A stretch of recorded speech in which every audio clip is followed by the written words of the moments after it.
No one there had any idea that the fight would last less than the blink of an eye, or that everything would change forever. What started as a simple taunt would turn into one of the most shocking moments that place had ever witnessed. Stay with me until the end, because what happened after that clash was so intense, so unexpected, that even the veterans of that traditional school went dead silent, and the instructors, who were used to seeing challenges every single day, literally forgot to breathe. Before we move on, go ahead and drop a like, subscribe to the channel, and comment where you're watching from. That helps this story reach way more people.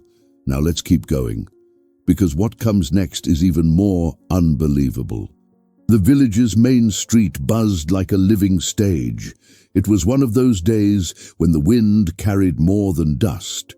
It carried rumors, anticipation, and the sense that something extraordinary was about to happen.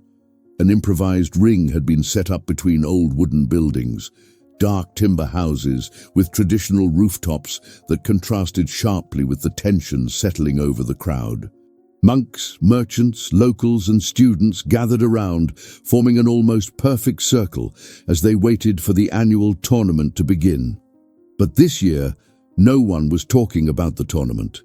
Everyone was talking about her. Standing in the center of the ring was a tall, muscular foreigner who demanded attention the moment she appeared. Her golden sports outfit hugged a body carved by years of brutal training. Her tense arms, sculpted abs, and commanding posture made everyone around her feel smaller. Her name was Kara Volkova, known online as the Iron Lioness. Her videos racked up millions of views, clips of her crushing unprepared opponents with raw force. She was aggressive, cocky, and she loved an audience. When she arrived in the village, Kara didn't bother with respect. She declared she wanted to test the local legends, saying it with a crooked smirk and a mocking tone that immediately irritated the masters.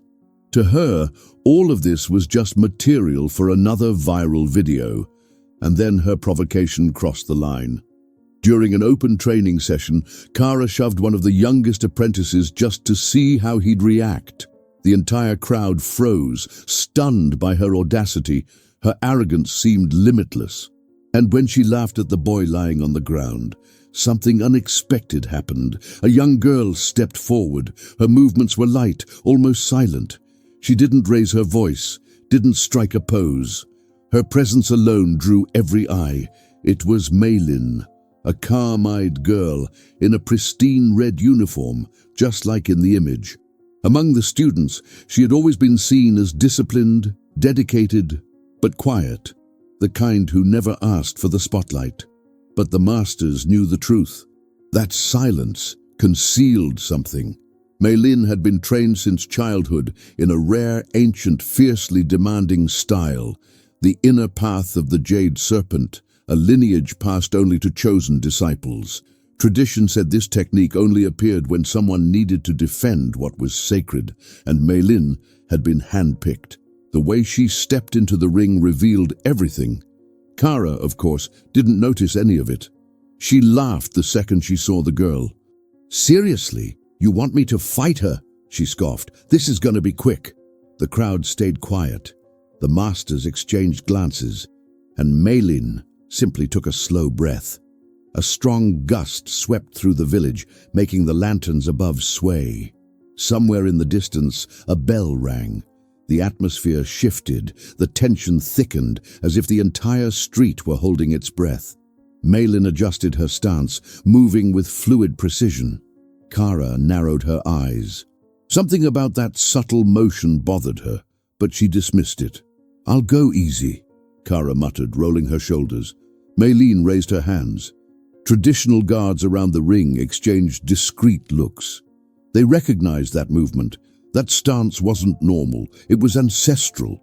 And right there, before the first strike, many realized Kara had just made a colossal mistake. The kind of mistake that rewrites stories, becomes legend, and tears down years of arrogance in a matter of seconds. The crowd went completely silent. Kara smirked. Maylin stood still, like a breathing statue. And then the confrontation began, and no one, Absolutely no one was prepared for what happened next. The village where everything unfolded wasn't just a pretty backdrop for tourists to snap pictures. It was a living, breathing territory shaped by centuries of tradition, where every brick carried stories and every street kept echoes of ancient masters. The place was known as Old Qingdao, a preserved region that had become a cultural center dedicated to the internal martial arts. It was there that the rarest styles were guarded in secrecy, passed down only to worthy disciples, far from cameras, far from performance, far from vanity. To the villagers, the art was sacred.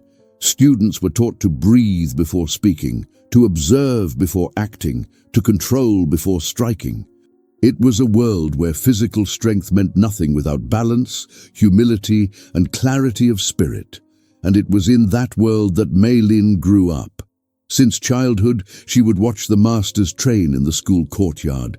She had never been the strongest, the fastest, or the boldest among the village children, but she possessed something few others did: a deep connection to movement, a rare, almost intuitive sensitivity. While the other kids tried to copy punches and kicks, she studied flow, the master's breathing, the silence between one step and the next. That attentive gaze was what caught the eye of the most respected elder in all of Qingdao, Master Ruo, guardian of an ancestral lineage. Master Ruo was more than an instructor. He was the living memory of a style that had almost vanished from history, the inner path of the Jade Serpent, a discipline built not on brute force, but on absolute precision. His movements were so fast they seemed to vanish in the air, yet so smooth they made it look as if his body were simply following the wind.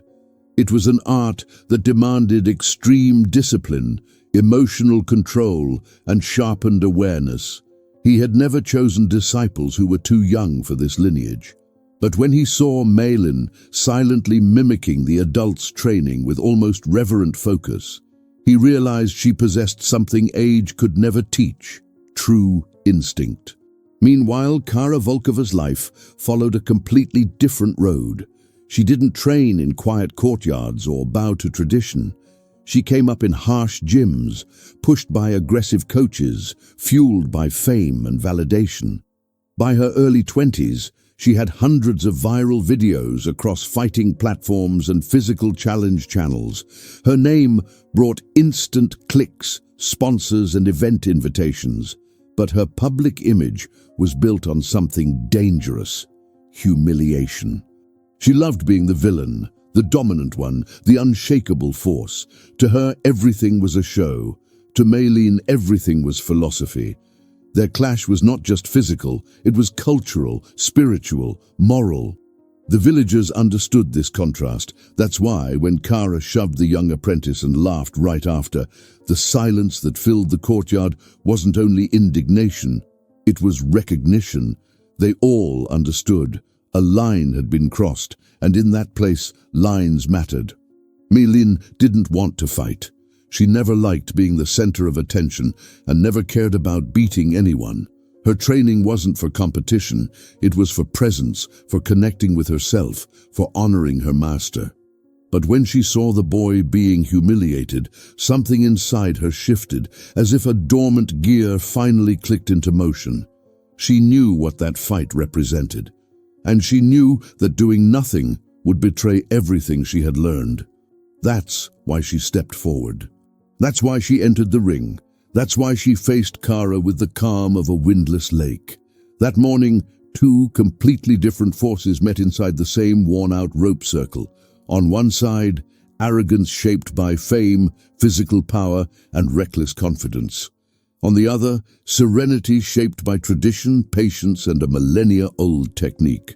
And the entire world, even if it didn't realize it yet, was about to witness the true power of someone who never needed to prove anything until she was pushed.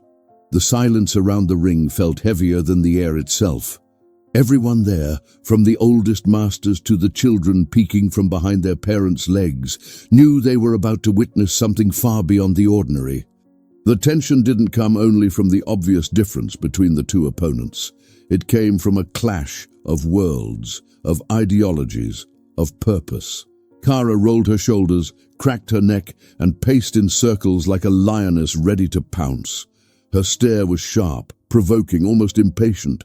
She wanted to get it started, wanted to finish it quickly, wanted to display power, intimidate, dominate.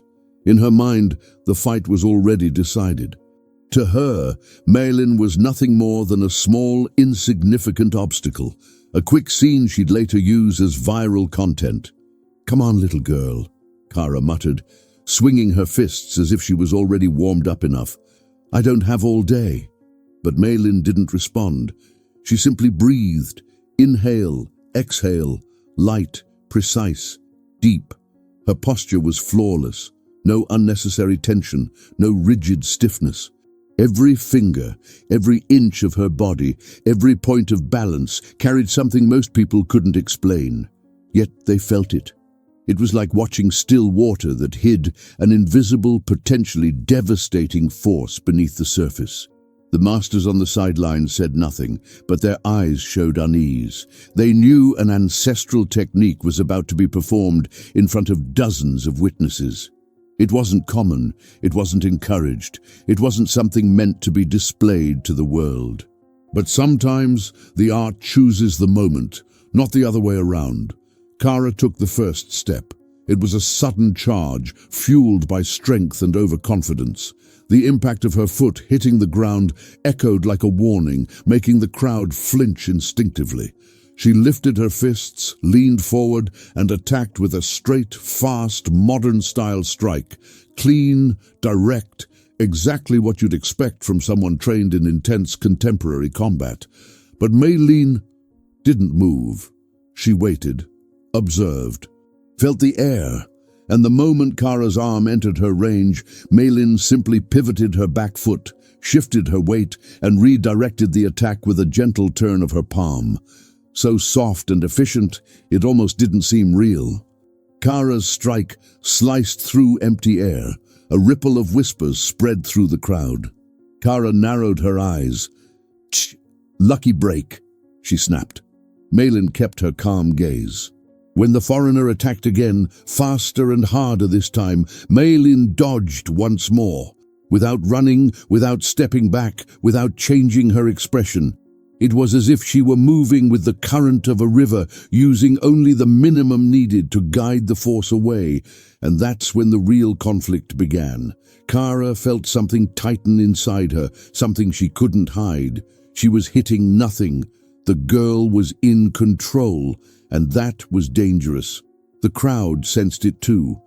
People exchanged looks, children held their breath, and even the most experienced masters leaned forward, studying every detail. Because even though Kara tried to hide it, it had become obvious to everyone. For the first time, she didn't know what to do. As Kara's failed strikes began to expose cracks in her confidence, something deeper was shifting behind the scenes. Layers of the story the crowd didn't understand, but could feel in the air like an approaching storm. The ring wasn't just a place for combat, it was a stage of memory. Decades earlier, that same spot had witnessed a legendary duel that forever shaped the village's history. It was there that the last guardian of the Jade Serpent style faced a foreigner who tried to steal forbidden secrets. The fight ended in utter silence, and the style disappeared from the public eye. Since then, the school had sworn never to reveal its true power to outsiders again. That's why every time Maylin redirected Kara's attacks with almost supernatural precision, some of the masters exchanged uneasy glances, because that technique wasn't meant to be used outside the secret training halls.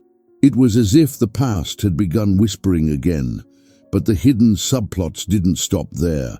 Among the crowd stood two tall men dressed plainly. They didn't clap. They didn't react. They didn't whisper. They simply observed. Their eyes followed every one of Maylin's movements as if taking invisible notes. They weren't tourists. They weren't villagers. They weren't students. And they definitely weren't there by accident. The eldest master noticed their presence instantly. His expression hardened. That was a bad sign. People like them only showed up when they were looking to confirm rumors, and some rumors, if proven true, could turn a young woman's life into a trap with no escape. Meanwhile, Maylin continued slipping past Kara's attacks with astonishing control. But inside her, something was struggling. She knew she was going too far. She knew her movements were revealing more than they should. She knew the masters were worried. But at the same time, something pushed her forward. Kara's provocation hadn't just been physical, it was emotional, it was moral. It was an insult to the tradition Maylin carried like a living legacy. And more than that, it was an attack on the peace the village had protected for generations. This wasn't about winning, it was about defending. Kara, on the other hand, was beginning to feel something she'd never felt before: vulnerability. She, the viral fighter, the Iron Lioness, the woman used to dominating, was being exposed. Every strike missed, every motion was read and neutralized with ease. And even worse, the audience she expected to impress now watched her with a mix of pity and discomfort. But Kara's real internal conflict ran much deeper. Beneath her arrogance was a motivation no one knew. Her career depended on a new season of videos. Sponsors wanted something more extreme. She needed to prove she could take down traditional Asian fighters. If she couldn't, her contracts were at risk. She wasn't fighting only Maylin. She was fighting the fear of losing everything she built: fame, visibility, relevance. And the more her fists hit empty air, the more that fear grew, twisting each strike into desperation, disguised as aggression. But there was another layer, one even Maylin was unaware of. Her stepping into the ring that day had triggered a chain of consequences. The two men in the crowd were there because of her. The eldest master feared they belonged to an outside organization that researched rare styles to replicate their techniques. If they confirmed Maylin truly mastered the Jade Serpent, they would return. And they wouldn't return to watch. As the fight moved on, the lanterns hanging from the houses wavered in the wind, almost as if recognizing the repetition of an ancient story. Kara attacked. Maylin flowed. The masters watched. The men in the shadows analyzed. The crowd leaned in, sensing something enormous approaching. And then, in the center of that silent storm, Maylin noticed something that would completely change how she fought from that moment on. Kara wasn't just arrogant, she was breaking on the inside.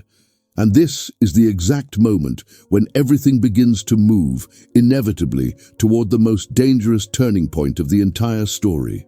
Kara's fifth strike came like an explosion, fast, brutal, desperate. She lunged forward with a right cross that would have leveled any unprepared fighter. Her foot scraped the dirt, her shoulder rolled with precision, her entire body hurled itself into the attack. The crowd held its breath, but Maylin, at the exact moment the impact seemed unavoidable, simply vanished. Not literally, but that's exactly how it felt. She slid a single step to the side, light as the flutter of a bird's wings, and Kara's fist sliced through nothing but wind. A ripple of shock spread through the crowd. Kara, on the other hand, felt the first real spike of panic. She wasn't facing just a girl, she was facing the inexplicable. "Stop running!" Kara roared, spinning into her next strike. But Maylin wasn't running, Maylin was reading. And with every movement her expression shifted. The calm remained, but something deeper awakened behind her dark eyes. A silent determination, almost ancestral.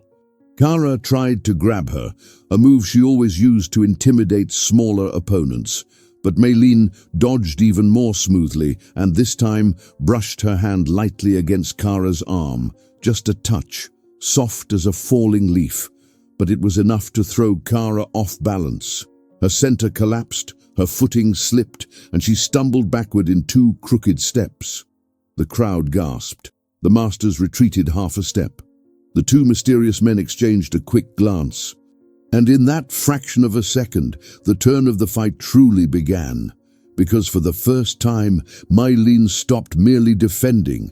She acted, not with violence, not with rage, but with absolute mastery. She stepped forward, just one step, and the entire atmosphere shifted. The temperature seemed to drop, the air grew heavier. The ring felt like it was about to witness something that shouldn't be seen. Kara felt it. Her muscles tightened for a split second.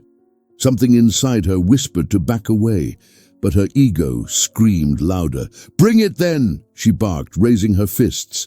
And Maylene did. Her foot swept the ground like a serpent gliding over water. Her hands rose slowly, aligned to her center line, and her fingers curled into an ancient mudra, a symbol only 3 people in that village had ever seen. The master's eyes widened. The elder in the back gripped his staff. The 2 watchers leaned forward, because that gesture wasn't common. It wasn't basic. It wasn't taught to ordinary students. It was the first breath of the jade serpent, a technique guarded for generations, forbidden to be displayed in public. A movement built not on force, but on pure sensitivity. It was the signature of a style everyone believed extinct. Kara charged with everything she had. Maylene turned her body. Her arm traced a half-circle in the air, and before anyone could even process it, the impact happened. It wasn't a punch. It wasn't a kick. It was a tear in space, a strike so fast and silent that no one saw the point of contact. Kara staggered violently. Her eyes widened. Her breath caught in her throat. She tried to recover, but her legs wouldn't respond. She tried to lift her arms, but her body refused. Everything inside her screamed that something impossible had just happened. The crowd erupted into whispers. The masters froze. The 2 mysterious men stepped closer. The elder shut his eyes, as if watching a long-buried secret escape its vault. Maylene, standing in the center of the ring, did not celebrate. She simply breathed, deep and silent, as someone who knew she had crossed a boundary from which there was no turning back. Kara, on her knees, fought to speak. What did you do?" Maylene looked at her, not with arrogance, not with mockery, but with truth. "You pushed me," she said, voice steady, "but you didn't know who I was." Then she added, with a serenity more devastating than any blow, "Now you know." Kara collapsed forward, completely defeated, and the entire ring fell into stunned silence. But the real problem wasn't the defeat. It was what would come after. Because that strike hadn't just been an answer, it had been a revelation. And the people who were there to observe had finally gotten the confirmation they came for. The silence that fell over the ring after Kara hit the ground wasn't an ordinary silence. It was the kind that rises when people realize they've just witnessed something that should not be possible. Dust still hung in the air as some disciples swallowed hard. Others stepped back instinctively, and even the most seasoned masters needed a few seconds to process what had just happened. Maylene didn't move, not out of pride, not out of vanity, but because she knew that moment was bigger than the fight itself. The 2 men in black, previously almost invisible, exchanged quick glances and began slipping through the edges of the crowd. They didn't speak, didn't shove anyone, but the urgency in their steps was unmistakable. They had seen the strike, they understood what no tourist ever could, and they knew exactly what it meant. The crowd reacted in waves, first whispers, then gasps. And finally, that strange mix of awe and fear. Because when someone does the impossible with a single movement, it's impossible not to feel both. An elderly woman clutched her chest in shock. A young apprentice stared at Maylene as if looking at a living legend. Children in the back tried to mimic the motion with their arms, but the strongest reaction didn't come from the crowd. It came from the masters. Master Liang was the first to approach, walking with firm steps and a heavy expression. He recognized that movement. He knew the cost of performing it. When he stopped beside Maylene, she remained silent. "You knew this would happen," he said, not raising his voice, but speaking with the weight of someone who felt the world shift on his shoulders. Maylene didn't answer. There was no right answer. Elder Master Ruo, leaning on his wooden staff, approached next. His face was stern, his posture rigid, his eyes narrowed, not analyzing the present, but the future charging toward them. "The first breath is not meant to be revealed," he murmured, his tone more pain than scolding. "Now they know." Maylin lowered her head. She didn't regret protecting the boy. She regretted being forced to reveal what she carried inside herself. Meanwhile, Kara Volkova was being helped up by 2 volunteers. She tried to stand, but her body still refused to cooperate. Her face was flushed with frustration, humiliation, and disbelief. Her ego, so used to applause, was crumbling like a poorly built wall. She, Kara muttered, unable to finish the sentence. For the first time in years, she felt fear, not fear of physical pain, but fear of having found someone who dismantled everything she believed about herself. And then, something unexpected happened. The crowd split in 2. One half started to applaud, not to celebrate, but out of respect. The other half stayed silent, unsure if it was even safe to react. The 2 men in black stopped near the exit of the ring. The taller one made a tiny gesture with his chin, a signal so subtle that only the elder noticed it. And that confirmed his worst suspicions. They weren't curious spectators. They weren't journalists. They weren't tournament scouts. They were watchers from an organization known for studying ancient techniques, collecting rare styles, and seeking gifted disciples the same way others sought hidden weapons around the world. The elder's brow tightened. Master Liang clenched his jaw. They knew this was only the beginning. Mei Lin, still in the center, kept her gaze on the ground. She didn't look victorious. She looked unsettled. She felt the eyes on her. She felt the weight of attention she had never wanted. She felt something inside her shift. Her heart, usually steady, trained, disciplined, now beat like a distant drum, warning her that she was stepping into unknown territory. Kara finally managed to stand, leaning on a volunteer's shoulder. Her eyes found Maylin's, and for the first time there was no anger in them, only a silent, almost childlike question. How? How did you do that? But Maylin didn't answer, because the answer didn't belong to that ring. It belonged to a legacy, a lineage, a past that should never have been awakened. The ring slowly dispersed. Morning went on, but nothing, absolutely nothing, would be the same, because the fight was over. But the consequences were just beginning. That night, long after everyone had left the square, Maylin walked alone through the quiet streets of the village. The lanterns swayed in the gentle wind, casting long shadows across the old cobblestones.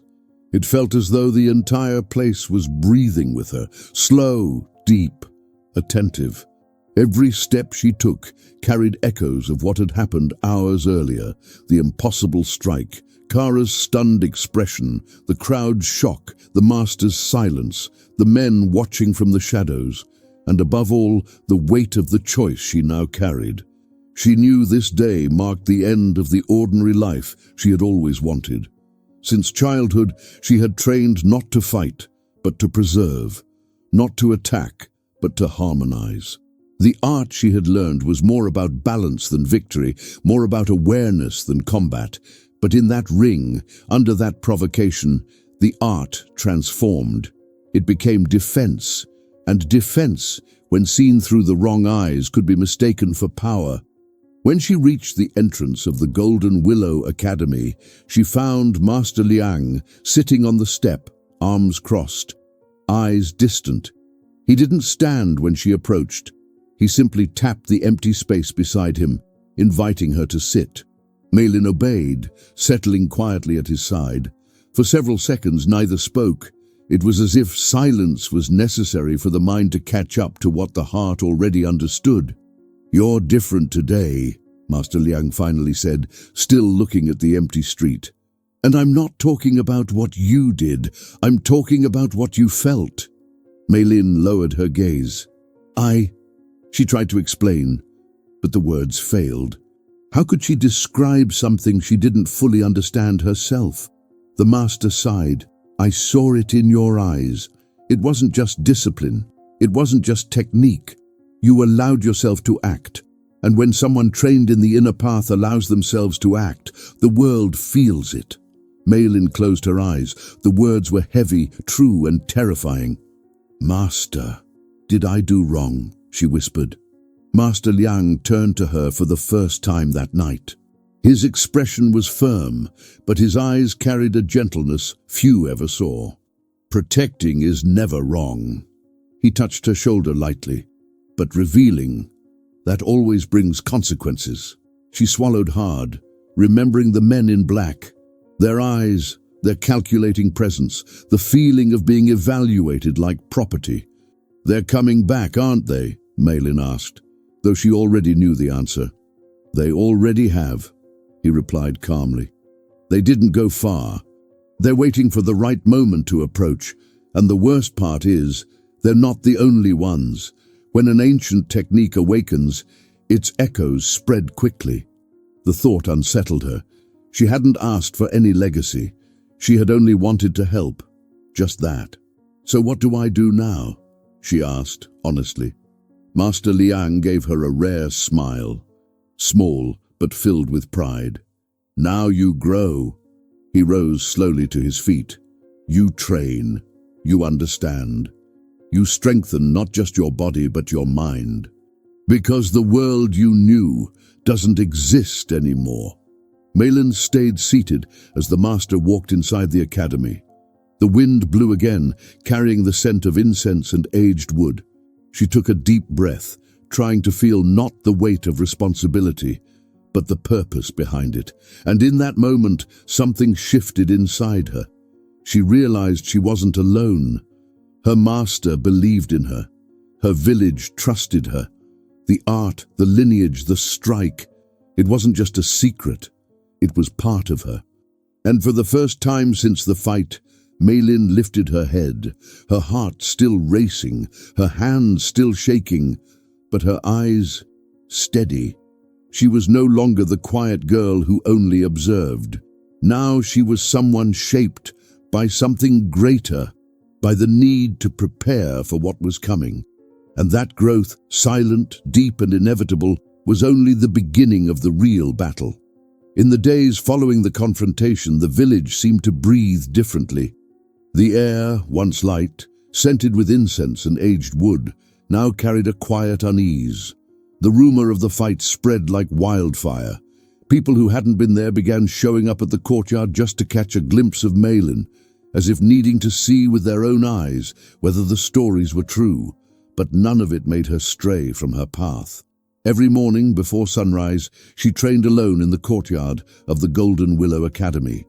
Her movements were fluid, precise, intense. There was no more hesitation in her hands, no fear in her posture. The confrontation with Kara had unlocked something inside her, not just technique, but an understanding of her own strength. With every strike she delivered into the air, she remembered the gentle touch she used to bring down the foreign fighter, the lightness strong enough to topple giants, the calm that overcame fury. But now, that lightness had to transform into readiness. Because Maylin sensed that what was coming would be far greater than a simple ring challenge. Master Liang watched everything in silence. "You're different," he commented one morning, arms crossed as he observed her train. "Your body is alert, but your spirit, it's unsettled." Maylin froze mid-movement. "I feel something coming," she replied. "Something connected to those men." The master nodded, as if confirming a thought he had been trying to avoid. "They came back last night," he said. "They asked to speak with me, claimed they represented an international martial studies institution, but I don't believe a word. The way they watch, analyze, record, those aren't scholars, they're hunters." Maylin felt the weight of the word. "They want to recruit me?" she asked, uneasy. "They want something much worse," he answered. "They want to understand what you know. They want to break down the jade serpent style, copy it, replicate it, sell it, Turn what is sacred into merchandise. The young woman clenched her fists, a tightness growing in her chest. So, they won't stop. No, the master said firmly. And that's why you must be ready. He handed her an old scroll, sealed with a symbol Meilin had only seen once in her life, inside the elder's chamber. When she broke the seal, she found records of advanced forms of the style, techniques she had never been taught. This is for me? She asked, surprised. Not as a reward, the master replied. As armor. You'll need to know more than you know today. Not to attack, but to survive, to protect not just yourself, but the entire lineage. Meilin felt the weight of responsibility grow even heavier, but with it came something unexpected, a strength inside her she had never recognized. As she trained, memories of the fight with Kara flashed through her mind. Kara's fear when her strike failed, her disbelief when she fell to her knees, her final look, not of anger, but of respect. Maybe the first true respect she had ever given anyone. But there was another memory Meilin couldn't shake, the eyes of the men in black. They weren't afraid, they were calculating. And that kind of calculation was dangerous. On the fourth day after the confrontation, as the sun sank behind the village's old rooftops, Meilin sensed their presence again. 2 dark cars parked on the main street, something rare in a place where nearly everyone traveled on foot. The academy door creaked. Master Liang entered quickly. "They want to speak with you," he said, breath unsteady. "Now!" Meilin felt her heartbeat shift, not in fear, but in readiness. The training, the revelations, the legacy, the weight of the lineage. Everything converged on this moment. It was as if the world itself were taking a long breath before the impact. She inhaled, straightened her posture, and walked toward the silent courtyard where the men waited. The wind rocked the lanterns. The ground seemed to hum beneath her feet, and Meilin, for the first time, was no longer just a disciple. She was a warrior, and she was about to step into the part of the story where a fight was no longer just a fight. It was destiny unfolding. The courtyard was silent as Meilin stepped through the doors of the Golden Willow Academy. The lanterns swayed softly in the night breeze, casting golden reflections across the old stone floor.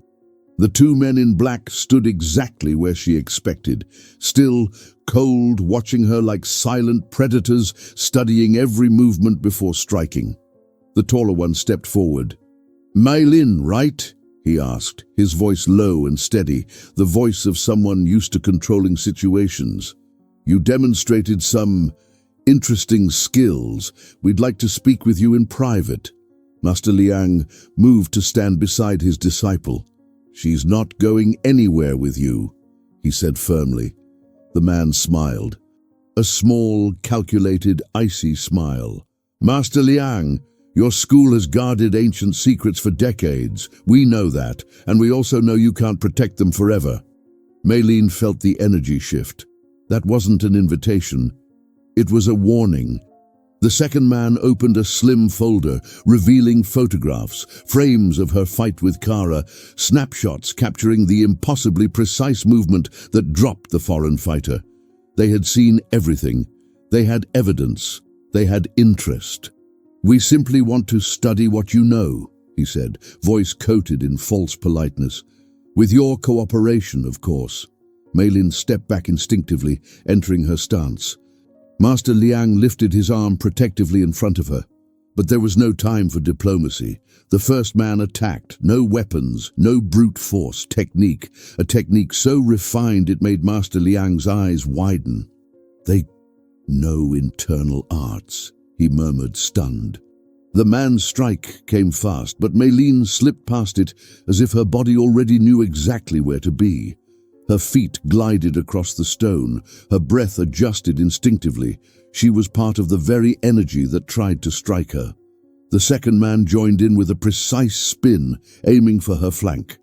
Meilin ducked, twisted, and avoided the blow by a hair. The air vibrated. The ground seemed to tremble. Their technique was advanced, but it had no soul. Their movements were perfect, but empty, trained to imitate, not to understand, and that made them dangerous, but also predictable.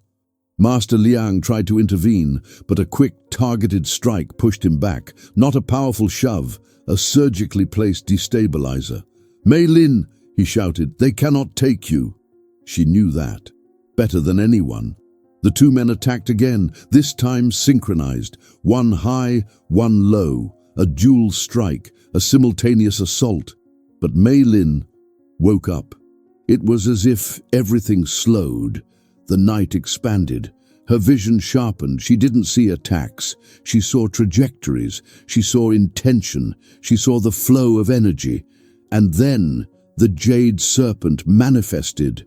With a single fluid movement, she slipped past the first strike, let the second pass harmlessly into open air, and delivered the same gentle touch she had used on Kara. But this time with the precision of someone who fully understood the force she carried. The first man was thrown sideways, slamming into a wooden wall. The impact echoed through the village. The second tried to retreat, but Mei Lin was already in front of him, as if she had moved through the air itself. She struck his shoulder with an internal blow, cutting off the flow of energy in his body. The man collapsed to his knees, gasping for breath, and then, finally, silence. The two men, trained, cold, calculated, lay on the ground, defeated. Not in minutes, not after a long battle. In seconds, just like Kara, just like everyone who underestimated Mei Lin. Master Liang approached, disbelief and pride mixing on his face. "You mastered the second breath," he whispered. "I didn't even know you could do that." Mei Lin drew a slow breath, glancing at the fallen men. "I didn't know," she said softly. "Not until I needed to." At that moment, a strong gust of wind blew through the courtyard, extinguishing half the lanterns. As if the world itself recognized that something had awakened, something that could no longer be contained. And that night, Mei Lin finally understood. The fight with Kara had only been the warning. This was the real war. After the two men collapsed, the village fell into a silence so dense it felt impossible to breathe. The lanterns swayed, as if searching for an explanation for what had just occurred. Master Liang approached slowly, still trying to comprehend what he had witnessed. It wasn't just Mei Lin's strength that impressed him. It was the clarity, the precision, the serenity with which she had acted. Mei Lin watched the men in black retreat, stumbling, defeated not by force, but by something they had never managed to replicate: essence. Their techniques, though brilliant, were empty, trained to imitate what they did not understand. The jade serpent was never a series of movements. It was always a state of mind. And in that moment, Mei Lin finally understood that. "They won't give up," Master Liang said, breaking the silence. "They were humiliated twice in a single day. They'll come back better prepared." Mei Lin drew in a deep breath, her eyes fixed on the horizon. For the first time, she didn't feel fear. She felt purpose. The fight with Kara had broken the seal that kept her true ability dormant. The confrontation with the men had revealed something greater. She was no longer just a guardian of an ancient technique. She was the bridge between a forgotten past and a threatened future. "Let them come," Mei Lin replied, voice low and steady. "Now I know who I am." The master smiled, not with joy, but with pride. It was rare for a disciple to reach such clarity at her age. The elder, who had appeared by the academy doors moments later, watched in silence. He said nothing, just inclined his head, acknowledging that the young woman had surpassed what was expected of any student. "The entire village is talking about you," Master Liang murmured. "Some with admiration, others with fear, but all of them with respect." Mei Lin glanced toward the center of the courtyard, where the ring ropes were still set up. That was where everything had begun, where the arrogant outsider learned that strength without balance is only noise, where the men realized they faced something they could never control, where Mei Lin recognized her true identity. "I never wanted to fight," she said. never wanted to be seen. But maybe this is my path. The master nodded. Paths appear when we are ready to walk them, and you are. The wind rose, lifting dry leaves and scattering them across the stone floor. A group of villagers watched from a distance, too intimidated to come closer. In just a few hours, the entire village had become witness to a revelation no one would have imagined years ago. Maylene gave one last look at the men who were struggling to stand as they backed into the darkness. She knew they would return. She knew others would come. She knew she had stepped into a battle far larger than any ring.